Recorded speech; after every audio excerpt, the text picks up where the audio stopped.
Guys, स्वागत है आप सभी का मार्केट का मिजाज के आज के एपिसोड में। तो कुछ दिनों से मैं वीडियो अपलोड नहीं कर पा रहा था, कारण कि मैं थोड़े से अपने प्रेजेंटेशन स्टाइल में बदलाव लाना चाह रहा था। तो आइए शुरू करते हैं कल के लिए मार्केट का विश्लेषण। कल मार्केट कैसा कर सकता है बिहेव, कल मार्केट में क्या होने की है प्रोबेबिलिटी। तो मैं चलिए आप लोगों को ले चलता हूँ अपने एनालिसिस शीट पे। और आप लोग तो हमेशा जानते हैं कि मैं हमेशा बड़े प्लेयर्स की मूवमेंट को ट्रैक करता हूँ और उसी के अकॉर्डिंग अपने ट्रेडिंग प्लान करता हूँ। तो आइए देख लेते हैं फटाफट डेटा पॉइंट्स क्या कह रहे हैं और डेटा पॉइंट्स के अकॉर्डिंग हम लोग कल क्या मार्केट में करने की प्लान कर रहे हैं। तो ये डेटा एनालिसिस शीट है। यहाँ पर अगर आप लोग देख पाएंगे तो ये यहाँ पे आप लोगों को ये पोजीशन दिख रही होगी 74,157। ये एफ आई आईज, और पता है कि बड़े प्लस में आप लोग पहले से ही जानते हैं कि मैं एफ आई आईज को बहुत ही डीपली ट्रैक करता हूं और एफ आई आईज की पोजीशंस के अकॉर्डिंग ही मेरी पोजीशंस होती है। तो यहाँ पर अगर आप देखें तो 74,157 नेट एफ आई आईज की शॉर्ट पोजीशंस है, यानी अभी भी एफ आई आईज मार्केट को लेकर के बुलिश नहीं है।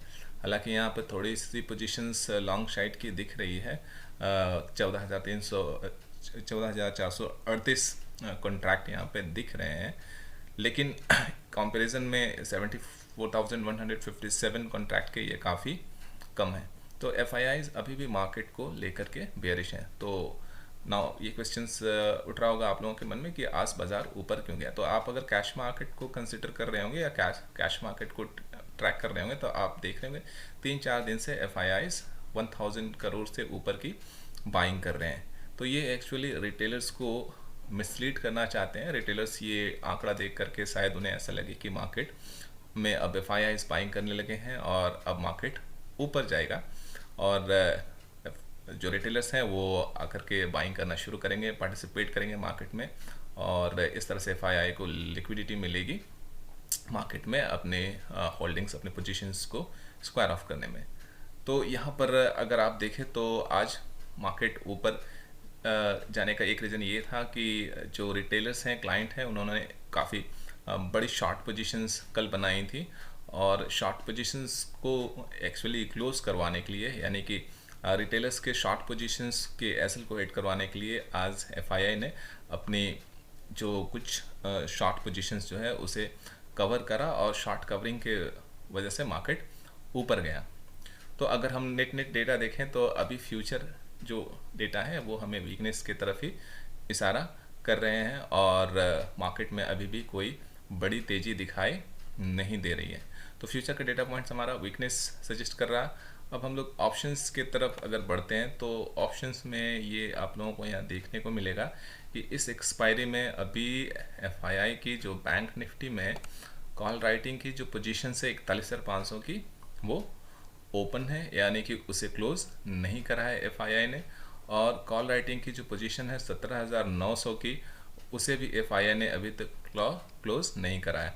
तो ये दोनों पोजीशंस ओपन है, और काफ़ी बड़ी कॉन्ट्रैक्ट यहाँ पर, मतलब काफ़ी बड़े वॉल्यूम के साथ, काफ़ी बड़े क्वांटिटी के साथ यहाँ पर एफआईआई ने कॉल राइटिंग करा था।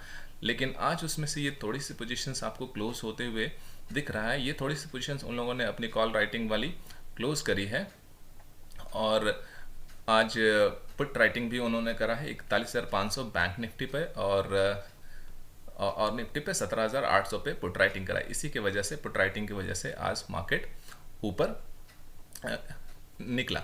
जैसे कि मैंने अपने टेलीग्राम चैनल में ऑलरेडी मैंने 10 बजे के आसपास ये पोस्ट कर दिया था कि आज हम लोग अपसाइड ट्रेड करने वाले हैं, और वहाँ तो मैंने ये रीज़न नहीं दिया, बट रीज़न यही था कि एफआईआईस जो है वो पुट राइटिंग कर रहे थे लाइव मार्केट के दौरान।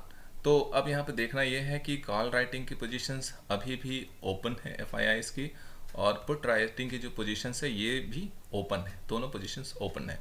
तो कॉन्क्लूजन इसका क्या निकलता है? कॉन्क्लूजन इसका ये निकलता है कि कल मार्केट 50-60 पॉइंट ऊपर ओपन होगा, ये पॉसिबिलिटी यहाँ पे बनती है, और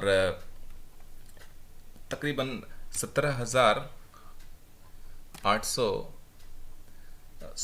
17,980 ये एफ आई आईज यहाँ तक हो सकता है कि मार्केट ओपन हो और मार्केट ओपन होने के बाद यहाँ तक जाए, या गैप अप ओपन हो और यहाँ तक मार्केट टॉप बनाए। यहाँ पर एफ आई आईज अपनी पुट राइटिंग की पोजीशंस जो है वो क्लोज करेंगे, क्योंकि एफ आई आईज और प्रॉपटेक्स दोनों ने आज पुट राइटिंग कर रखा था और लगभग 60-70% प्रीमियम वो लोग ईट कर चुके हैं। और अगर मार्केट 60-70 पॉइंट कल ऊपर ओपन होता है तो लगभग 90-95% प्रीमियम जो है पुट राइटिंग वाले वो लोग पूरी तरह से ईट कर लेंगे और वहाँ पे फ्रेश कॉल राइटिंग की पोजीशंस बनाएंगे, या ऑलरेडी कॉल राइटिंग की पोजीशंस बनी हुई है वहाँ वो लोग सेलिंग करना शुरू करेंगे। तो पॉसिबिलिटी ये है कि कल मार्केट गैप अप खुले और ऊपर के रेंज में कुछ देर ट्रेड करे और बड़े प्लेयर्स अपनी पोजीशंस क्लोज करके वापस मार्केट में सेलिंग चालू करेंगे और फिर से मार्केट नीचे की तरफ आएगा। तो मेरा कल के मार्केट को लेके व्यू यही है कि अगर मार्केट गैप अप खुलता है 17,980 के आसपास मार्केट रेसिस्टेंस जोन है। यहाँ पे मार्केट में जैसे कोई साइन ऑफ वीकनेस मिलता है जैसे शूटिंग स्टार वगैरह, तो मैं यहाँ पे पुट बाय करना प्रेफर करूँगा।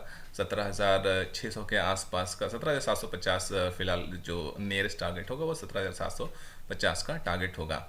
बैंक निफ्टी भी अगर दूसरे डेटा पॉइंट्स को कंसिडर करें तो बैंक निफ्टी में वीकनेस है, निफ्टी में थोड़ी स्ट्रेंथ है, लेकिन बैंक निफ्टी में डेटा पॉइंट्स वाइज भी चाहे ऑप्शंस के और डेटा हो जो मैं आपके साथ शेयर यहाँ पे नहीं कर सकता हूँ, तो जो ऑप्शंस के डेटा है वो भी वीकनेस बैंक निफ्टी में बता रहे हैं और यहाँ पर बैंक निफ्टी में कॉल राइटिंग की पोजीशंस भी बड़े प्लेयर के ओपन है। तो कल बैंक निफ्टी में हो सकता है कि एक बड़ी गिरावट देखने को मिल जाए 700-800 पॉइंट्स की टॉप से, और निफ्टी में भी ठीक ठाक 200 पॉइंट के आसपास की करेक्शंस देखने को मिल सकती है। इसका एक रीज़न ये भी है क्योंकि बाज़ार इससे ऊपर जाने की पॉसिबिलिटी एक कारण ये भी है क्योंकि यहाँ पर अगर एफ आई आई की मैं फ्यूचर की पोजीशंस को भी ट्रैक करता हूँ तो एफ आई आई का फ्यूचर का जो पोजीशन है वो 18,200 है। अगर 18,200 के आसपास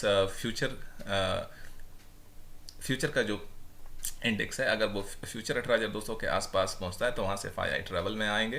तो इस पोजीशन को डिफेंड करने के लिए वैसे भी एफ आई आई सेलिंग चालू कर देंगे। तो कह सकते हैं सम एंड सब्सटेंस यही है कि 18,000 से ऊपर मार्केट नहीं निकल सकता है, निकलने की पॉसिबिलिटी बहुत कम है। इवन 17,980 जो मैंने रेसिस्टेंस जोन बताया इसके आसपास से सेलिंग आएगी, तो वहाँ पे मैं पुट बाय करना प्रेफर करूँगा जैसे ही मुझे कोई साइन ऑफ वीकनेस मिलता है। तो बस आज के लिए इतना ही, और मैंने जो ये अपना व्यू शेयर करा है मार्केट को लेकर के, ये कोई बाइंग या सेलिंग टिप्स नहीं है, ये मेरे पर्सनल एनालिसिस और रिसर्च पे बेस्ड है। तो आप मार्केट में कोई पोजीशन लेने से पहले, इन्वेस्टिंग करने या ट्रेडिंग करने से पहले अपने फाइनेंशियल एडवाइजर की सलाह जरूर लें और अपने रिसर्च और एनालिसिस जरूर करें। इसे कृपया कोई बाइंग या सेलिंग टिप्स ना समझें। तो बस आज के लिए इतना ही, जी इजाज़त, मिलता हूँ मार्केट का मिजाज के अगले एपिसोड में। तब तक के लिए बाय बाय, हैप्पी ट्रेडिंग।